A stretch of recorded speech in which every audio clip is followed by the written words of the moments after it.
Two of NASA's Earthbound simulated Mars habitat emerged after a year. As we all know, the space agencies, Elon Musk and some other people, have made it their goal to start colonizing the outer Earth, the universe, in late 30s, 40s, 50s, and onwards. So far, everything is still in a larva stage. However, I think the AI is definitely going to have an impact on the pace this space colonization is going to go. I think the AI is going to be very helpful for us to hasten the space exploration and hopefully space colonization. There are difficulties that will have to be overcome, especially the spatial radiation.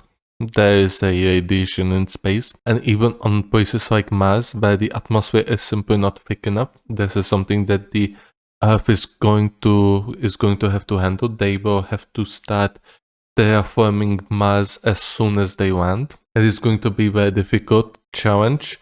Also, you have to keep in mind the Olympus Mons is a massive, gigantic, enormous, completely impossible volcano that has about almost 30 kilometers in height, 3 times higher than Mount Everest. And if this thing ever explodes, ever erupts, then the entirety of the life on Mars would probably be wiped out, or could be in dire danger. So that's something you have to also consider. It's definitely going to be very interesting what the Earth will do to Mars. Hopefully we'll be able to produce some sort of life there and start expanding outwards of our solar system.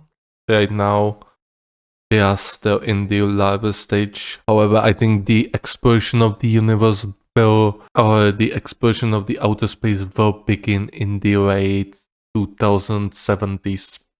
I think if we do not destroy ourselves by a nuclear warfare or World War III, then the explosion of the outer solar system will begin in the late 2070s. This is my prediction. So let's read the article. The crew of a NASA mission to Mars emerged from their craft after a year-long voyage that never left Earth. The 4 volunteers crew members spent more than 12 months inside NASA's first simulated Mars environment at Johnson Space Center in Houston, coming out of the artificial alien environment Saturday around 5 p.m. Gary Huston, Anka Serrario, Ross Brockwell, and Nathan Jones entered a 3D printed habitat on June 25, 2023, as the maiden crew of the Space Agency Crew and Performance Exploration Analog project. Huston, the mission commander, began with a simple hello. "It's actually just so wonderful to be able to say hello to you all," she said.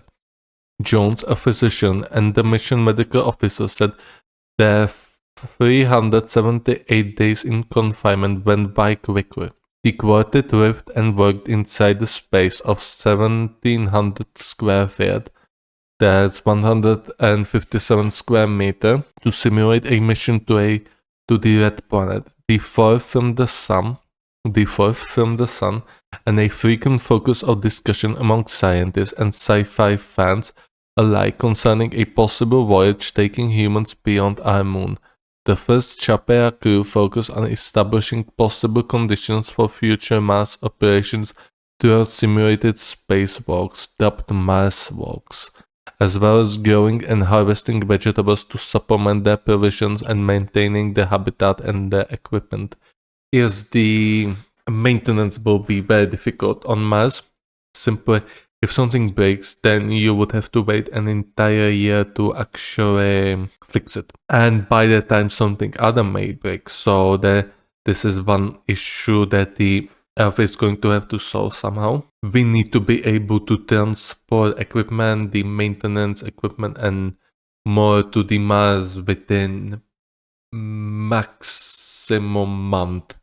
Like anything beyond 1 month is going to be a grave danger to the crew on the colonization mission or the, research mission and everything like that. Obviously, they're going to have a reserve sources. However, if something breaks, then it's going to be very dire situation for those astronauts out there, and we need to be able to react quickly to save them, to not let them die there, because if somebody dies, then people will be very much skeptical about exploring space, and this would cause decades of fallout from the public and from the corporations, as they would deem it to risk. However, we have to do that. We have to take the risk. We have to explore the universe. We have to get out of the solar systems. So we have something else to do than to infight between each other. They also work throughout challenges a real Mars crew would be expected to experience, included limited resources, isolation, and delays in communications of up to 22 minutes with their home planet. On other side of the habitat walls, NASA said, 2 additional Chaparral missions are planned, and crews will continue conducting simulated spacewalks and gathering data on factors related to physical and behavioral health and performance, NASA said. Steve Corner, deputy director of Johnson Space Center, said most of the first crew experimentation focused on nutrition and how that affected their performance. The work was crucial science as we prepare to send people onto the red planet, he said. They've been separated from their families, placed on carefully prescribed meal plans, and undergone a lot of observation, Corner said. Mars is our goal, he said, calling the project an important step in America's intent to be the leader in the global space exploration effort. Emerging after a knock on the habitat's door by Kjell Lindgren, an astronaut and the deputy director of flight operation, the 4 volunteers spoke of the gratitude they had for each other and those who waited patiently outside, as well as the lessons learned about prospective manned mission to Mars and life on Earth. Like, how insane would be if they just walked out of that room and they found out that World War III is going on. Like, that would be a surreal feeling. You just walk out of the room and you just hear, nukes flying around, fucking humanity going full bazooka. That would be like, can we go back inside, please? Bergwell, the crew's flight engineer, said the mission showed him the importance of living sustainably for the benefit of everyone on Earth. I'm very grateful that we to have this incredible opportunity to live for a year within the spirit of planetary adventure towards an exciting future. And I'm grateful for the chance to live the idea that we must utilize resources no faster they can be replenished and produce waste no faster that they can be processed back into resources, Bergwell said. We cannot live, dream, create, or explore any significant diamond. We want on to live these principles, but if we do, we can achieve and sustain amazing and inspiring things like exploring other worlds, he said. Science officer Anka Selario said she had been asked many times by their fixation of Mars. Well, it's the closest planet, it's a red planet, it's something different. People would be more fixated on Venus, however Venus is like 400 degrees hot. It's completely lifeless. I mean, you maybe saw the pictures from the Soviet probe that went there. It was a very lifeless environment, yet it somehow felt really familiar. It had some sort of really strange feeling, like you had seen it before. Not like because yes, it's a stone planet, just like no, but it just felt like it. Like it just felt like a deja vu. I don't know. It just felt really familiar. Don't know why. We cannot live, dream, create, or explore any significant time frame if we don't live these principles. But if we do, we can achieve and sustain amazing and inspiring things like exploring other worlds, he said. Science officer Anka Selario said she has been asked many things, but there is a fixation on Mars. Yes, I read it again. Why go to Mars? Because it's possible, she said. Because space can unite and bring out the best in us. Because it's one defining step that Earthlings will take to light the way to the next centuries. Indeed. Yes, okay. Yes, this is just saying this story has been updated to correct the crew members within 700 square feet of space, not 17,000.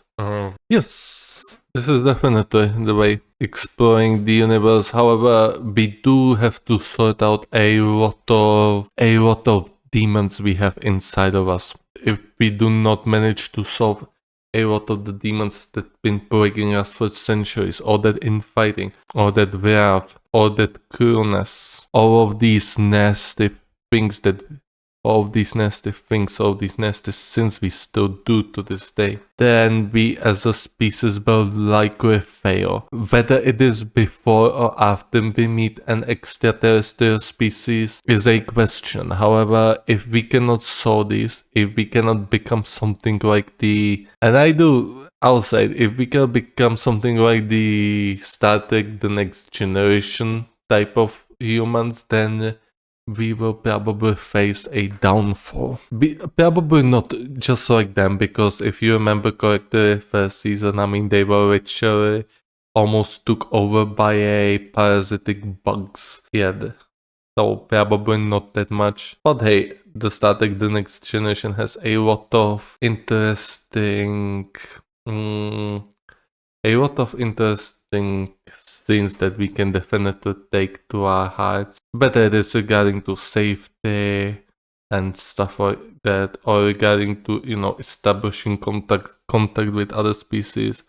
It definitely can provide us with a idea how to handle potential encounters and potential exploration of other planets to not be, enslaved by a parasitic bugs.